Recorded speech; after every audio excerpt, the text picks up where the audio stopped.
This is Anita Peters on November the 18th, 1971. We're here at the First Baptist Church in Wewoka, Oklahoma, interviewing Mr. Dr. Elmer Ogle of Wewoka. Dr. Elmer, would you like to just start off by telling me about where you were born and some of your personal and family background, your brothers or sisters, and so on? Well, I was born in Wewoka, Oklahoma. I was born in Cordell, Oklahoma on May the 16th, 1899. I was 11th child. There were 4 girls and 7 boys. I was born on a farm just south of Cordell, Oklahoma. I graduated Cordell High School in 1918, and I immediately went to service in World War I. I attended the Kansas City Western Dental College at Kansas City, known then as the Kansas City Western Dental College, which is now the School of Dentistry of the University of Missouri. I graduated in 22 and came to Wewoka June the 1st, 1922. I have been a practicing dentistry here ever since, except 6 years I was in the full-time armed services. In 1930, I graduated well, we'll go back just a little bit. I entered the National Guard in July 1922 in the Medical Corps as a first lieutenant. I was advanced to a captain a year later. And in 1925, I resigned as a captain listed in the Battery A of the 160th Field Artillery as a private. A year and a half later, I was made a captain. I entered World War II in 1940, and as a major, and came out in 1946 as a full colonel in artillery. I was retired in 1959. I started practicing dentistry, as I said before, here in 1922, June the 1st.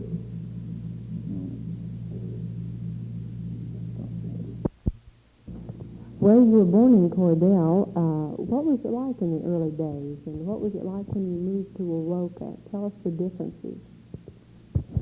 In Cordell, Oklahoma, my father ran and got the farm there in 1893.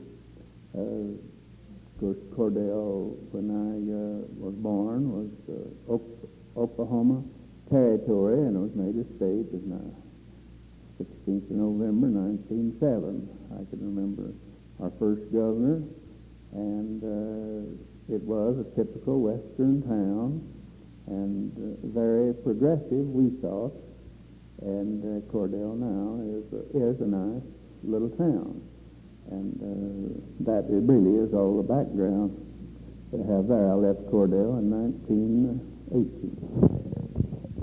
Do you remember much about the streets, what they look like, or how the buildings were? What were just the general physical characteristics of the town at that time, and how have they changed? Are there still some of the same stores there? I remember when the old courthouse in Cordell, we had a square. It was a typical old-time town with a square, which I still like. And the present courthouse was built somewhere around 1908, 1910. And the courthouse still stands. There's a lot of the same stores, the same banks are there. And Cordell, I go back to it now, with my father, mother, 4 brothers, and a sister is buried at Cordell, and I go fairly often, and it looks just exactly like it always did. Of course, there's a few improvements, a few new buildings and all that, but it's new hospital, new residence. But basically, the town, you can go to the square, and it's the same old square, and it seems like home. That's very interesting. How has Wawoka changed since you have come here? Wewoka really has changed. As a young man, I came here starting to practice dentistry in 1922. There were 1,520 people in Wewoka at that time. There wasn't a dentist in the county. I was the only dentist in the whole county. There had been. It was very crude here, nice little town, finest people in the world, but our facilities and utilities here were very inadequate.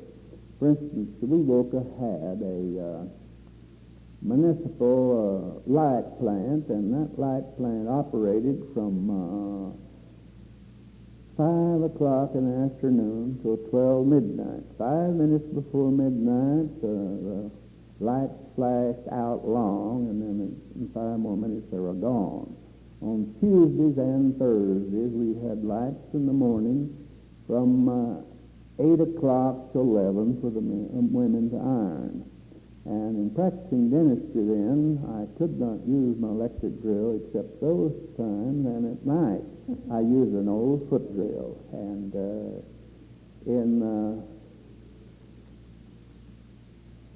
September, we had the fair. We had a carnival here, and the carnival drained so much on the lights that it blew out the light plant, and we didn't have any lights from then on. And we struck oil here in 1923. After that, the OG&E got the franchise, and we got lights, and we've had lights ever since. But the streets in Wewoka, they wasn't a foot of paving. As I say, there were just 1,520 people. After they struck oil, we had lots of activity going on, and it wasn't anything at all to see a wagon with dozens of horses or mules hitched to it with a boiler stuck in the middle of the street. And it was terrible. We didn't have a foot of paving. And, of course, after that, the town boomed and everything was filled. And we didn't have very much accommodations, but little shacks grew up everywhere. And they slept 3 in a bed. They'd rent these little houses. They're semi-modern, and they'd rent a room to 3 people, 8 hours a day, and they slept in those beds. And we really had, at one time, it was reported to be 20,000 people in Wewoka. Then we started to move. We had a good hotel built. We had good office buildings, and we got paving. And Wewoka became a fine modern town at that time. Physicians and more dentists came. We later got 2 hospitals, and we had a fine town. And, of course, in 27 was probably the peak, 1927. It was a few that we probably had 22,000 people. Meantime, Cromwell to our north sprang up, and it was known as the Cromwell the Wicked, and there is where Bill Tillman was killed. And it was at one time about 10,000. It burned out twice, and now it's a town of about 300. Seminole, when we came here, it's just about 1,000 people. And Seminole boomed later on, from about 27 on.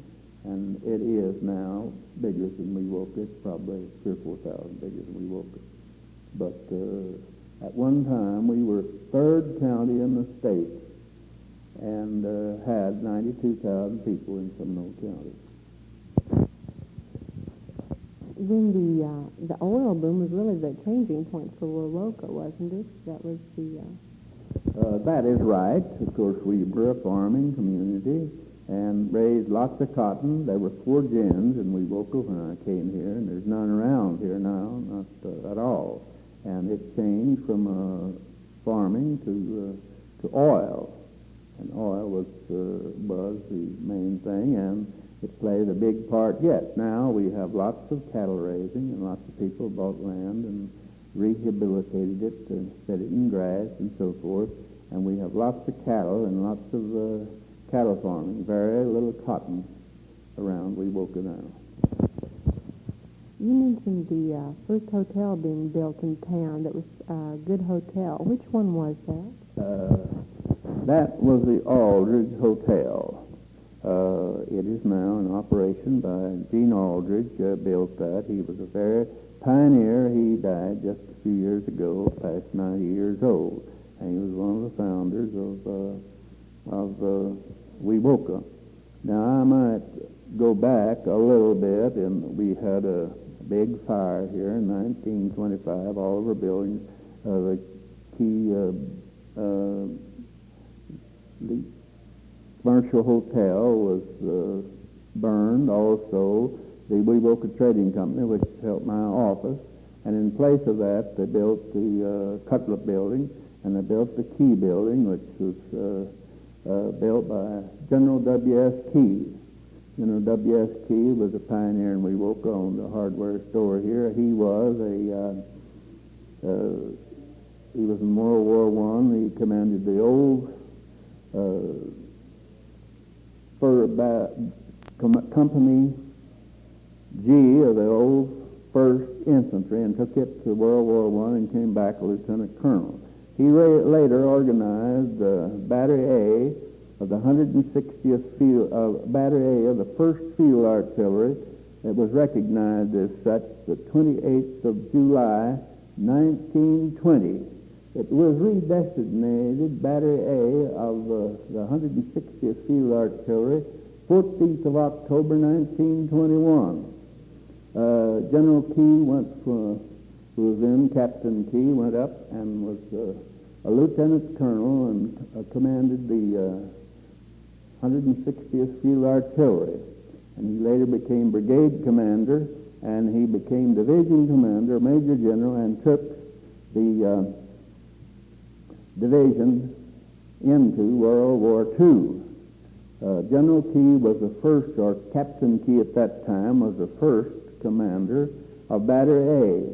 The reason I speak so much of Battery A, and it should be talked quite a little about, because this is the cradle of field artillery in the state of Oklahoma. It was the first battery of field artillery, the first organization of field artillery in Oklahoma. As I stated, it was organized first in 1920, redesignated in 1921 as Battery A.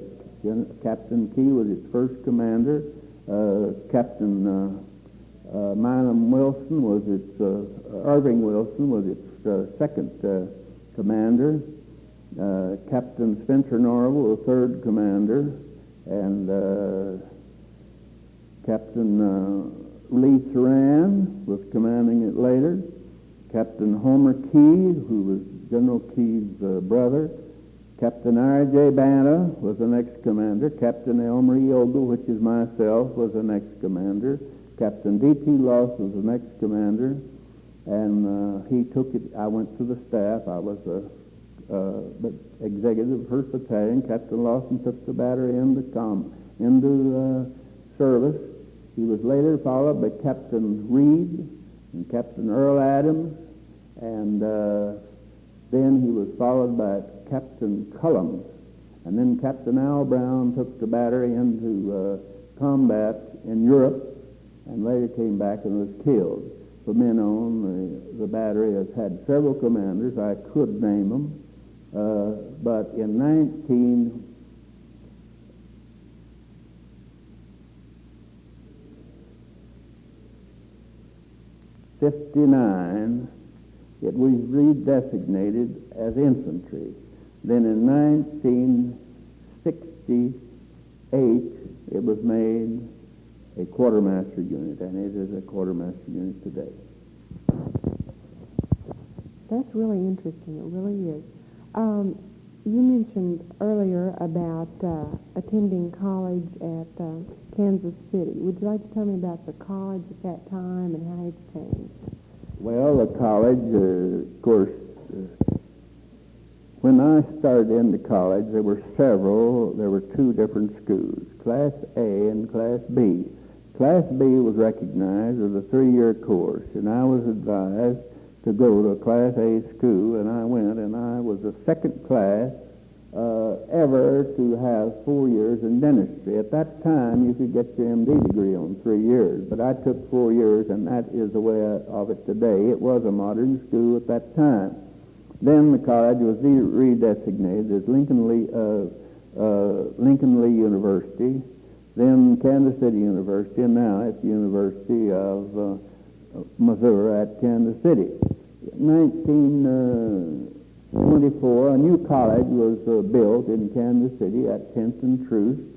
Now, a year ago, last fall, they moved into a new $10 million college, which is out on a campus of the University of Missouri, and it's a very modern school.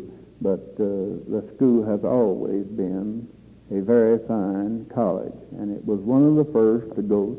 It was the first, among the first, to go to the 4-year course, which all of them are today.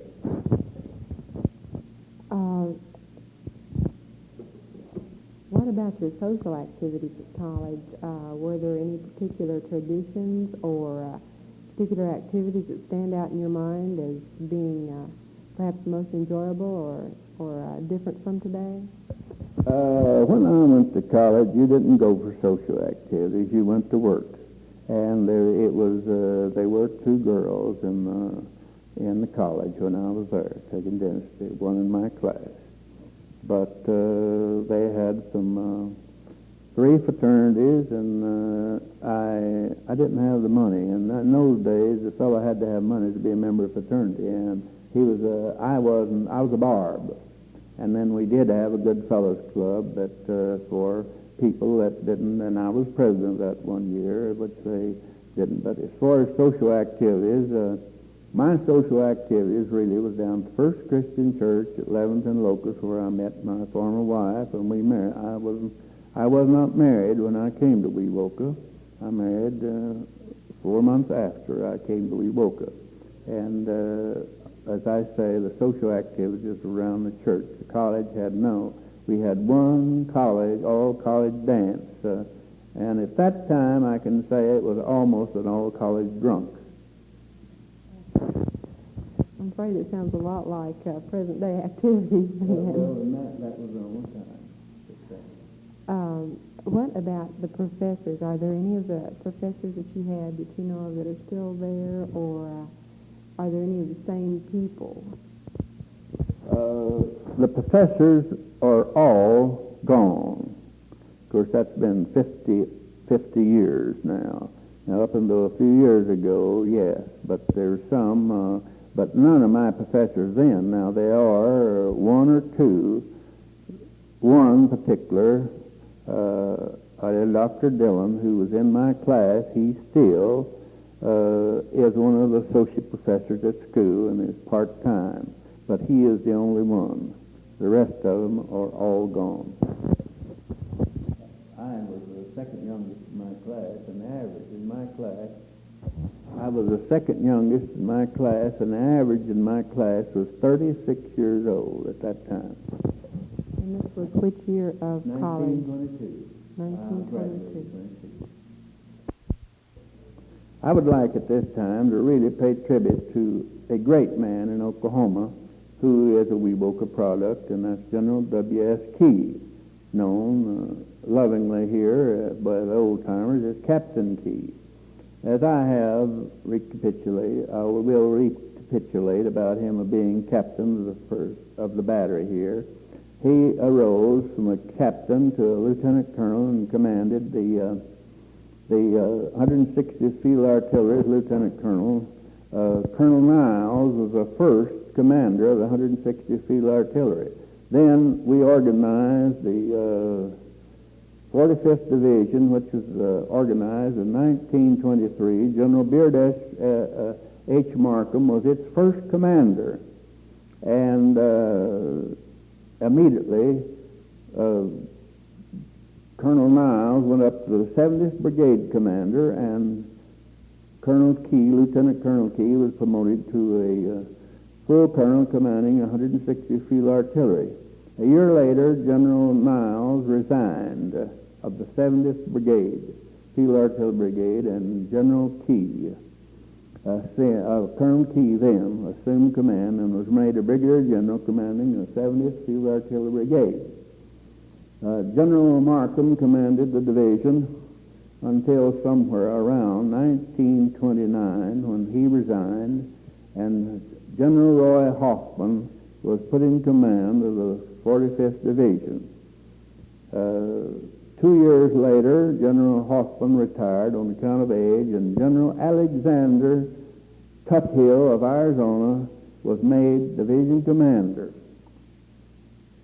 He was 62 at that time, and they had to retire at 64. 2 years later, he retired, and Brigadier General Charles E. McFerrin of the 90th Infantry Brigade was made division commander. A year later, he retired, and General W.S. Key of the 70th Brigade was made 45th Division commander, a major general. That was in 1938. General Key took the division into federal service in 1940 and commanded it up until he was made General Provost Marshal General of all of Europe. General Key came back from war as a major general and was an oil man in Oklahoma City.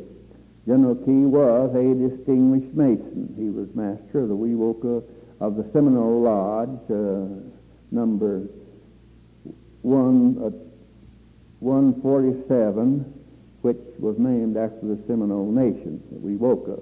He was master in 1920. I happened to be a Mason, and I was master first in 1928 here. General Key was made Inspector General of Scottish Rite Masonry in Oklahoma. It's the highest Mason you can possibly be in Oklahoma, and a 33rd degree Mason. Under General Key, I was made a 33rd degree Mason myself in 1956 in Washington, and I will say that I am only 33rd degree Mason in Oklahoma. I was master of my lodge 3 times, and I'm active also, and active in the 33rd. General Key, as I said, was a distinguished Mason and was one of the greatest men, to my mind, that Oklahoma has ever had. He died in 1961. And Wewoka and the state lost a mighty fine citizen in General W.S. Key. That's real interesting. You mentioned the Masons. What have some of your activities been with that organization? Any outstanding activities that you've been involved with? Yes, I consider so. I was a very young worshipful master. I was initiated and passed and raised in 1924. In 1928, I was worshipful master of this lodge. I was made a Scottish Rite Mason in 1928. I was master again in 1949, and also master again and worshipful master again in 57. As I said, I was made a 33rd, which is the highest degree in Masonry, in 57. I took my degrees in Washington, D.C. The Masonic Order has played a big part. It was organized in about 1903 here in Wewoka, and it has a good heritage. It was organized, and its first master was an Indian, and that is the reason it's named Seminole Lodge number 147, after the Indian, the Seminole Nation, and Wewoka is the old capital of the Seminole Nation. And our lodge met in the Seminole nation, a Capitol building or council house. That's where it meant for years till the new lodge here is built in 1927. Could you tell me more about the Seminole Castle? I didn't realize that. Well, yes, I can tell you a little bit about that. Now, some of these other fellows can tell you more about that than I can. The Seminole nation, as you know, the history reveals, they were moved here from Florida. And they had the Seminole Council House here, and the Indians were very, very strict in their discipline. They had the old execution tree, which it is now in a historical building in Oklahoma City. They still have the whipping tree, and it's down here at the courthouse now, where they whip the people. And it was, now this is as it was told to me. An Indian would be convicted of a crime. He would be sentenced by the council, and if it was such, he would be sentenced to die. But they would turn him loose if it was time, if he had to make a crop. They would turn him loose for 4 moons or 4 months, whichever you want. They call the month the moon, and with the idea that he'd come back and be shot in 4 months after his crop was over. And they never did have but 1 or 2 cases that didn't come back voluntarily and was shot. And if he didn't come back, his parents were, his family was obligated, his relatives was obligated to hunt him down and bring him back, or they were disgraced. And there was just, I've heard of 1 or 2 cases that didn't come back, but they all come back on time and were shot. Then they had a penalty for whipping. Person committed a minor crime, they whipped him. It was at the whipping tree, which is still standing in the courthouse yard. They whipped him with 50 lashes. On the second one, the story goes, they whipped him 75 times. And on the third, they whipped him 150 lashes, and he hardly ever survived that. I know of one man personally who survived. His name was Chili Fish. He got 150 lashes. His entrails was beat out, but he survived, and he was crippled the rest of his life. And he was very honored because the Indians considered when they paid the penalty, they was wiped clean. And he later became chief of the Seminole Nation. I knew Chili Fish. And there were some public whippings still when you were No, resident? I said as it was told to me. There was no public whippings after I came here. But Chili Fish was here, and he survived the public whipping, and I heard it from him. So that's where I know that there were public, but he was crippled at that time, Chili Fish. That is really interesting, things like that. Were there any outstanding things that happened in your lifetime that maybe you remember more than other things? Any outstanding happenings when you were small in Cordell or Wewoka when you came to start your practice? Well, there were some. Now, not much, I'd say, in Cordell because I told all that. That's been a long time ago. As I said, I was reared with a large family. I was on a farm. We were successful farmers, and I had 4 sisters and 6 brothers, 11 of us in all. There's 2 alive now. One of my sisters, and I'm the youngest. I'm the only one boy. And a sister of mine who lives in Perry, Mrs. G.T. Weber. She and I are the only ones. But in Wewoka, I think the outstanding thing that I can remember is when I first came here is how people received it. Wewoka have been good to me because I fell into something. I was the only dentist here in the county, and when oil came, of course, I naturally fell into a wonderful practice, and I've enjoyed that. And Wewoka's been good to me. I think the outstanding thing is that some of the people, and when I came, I was so young that they'd come up to my office, and 1 or 2, well, I can remember one fellow, he was a wonderful man, Judge A.S. Norval, came into my office one day and said, You the dentist? Yes. Well, you're not old enough to pull a tooth. I'm going to leave. And he left, but it was hurting him so bad that it was raining. He had to go to Shawnee, and the road was bad, and he came up and said, I'm going to try it. And I said, that to me, that's one of them. I did a pretty good job. To me, that was one of the outstanding things. I laugh about it now, but come in and look at you, you're just a kid, and walk out. But that didn't happen very long. It was all over with because, as I say, I was second class of the 4-year men, and we had had more training than any of the others had ever had. And the same training they get today, except, of course, they improve. We've all improved. I wouldn't say it hasn't, but I've tried to improve with the times, too, also. But that is the most outstanding thing that I can think of, and that actually happened. It's very, very funny today, and I laugh about it. That's sort of human nature. That happens a lot today, too.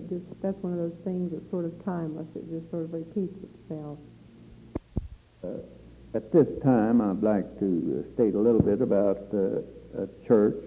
When my wife and I were married on the 15th of October, 1922, and we immediately, the next Sunday, that was on Sunday, and we had a very short honeymoon, and on the next Sunday we became members of First Christian Church in Wewoka.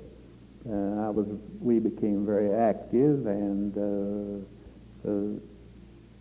I became a deacon pretty soon. She was a Sunday school teacher, and very soon I became superintendent of the Sunday school. We tried very hard in those days to have 50 in our Sunday school, but it was very hard. Then after oil came, everything boomed, and on Easter Sunday in 1927, we had 387 people in Sunday school, and so all churches did that. Of course, I'll have to give it to the Baptists. They always been the strongest and one of the best churches in Wewoka, and they had a very fine pastor here. I expect the best pastor, T.J. Grady Nanny. He is a friend to everybody, and we had a close second, if not as good, Reverend S.H. Engelmeyer. But I became an elder in the church, and in 1924, and I've been an elder in the Christian church ever since. I happen to be the oldest elder now. All of them have passed away, but I was a very young elder at that time, and I'm not too young a man now. Christian church ever since. I happen to be the oldest elder now. All of them have passed away, but I was a very young elder at that time, and I'm not too young a man now. So, but I'm still active in the practice of dentistry. I practice 60 hours a week. I don't take days off, and I average 60 hours a week. I also am a pilot, and I own and fly my own airplane today. That's very interesting. You've had a really interesting and full life so far. Well, thank you so much. It's been really wonderful.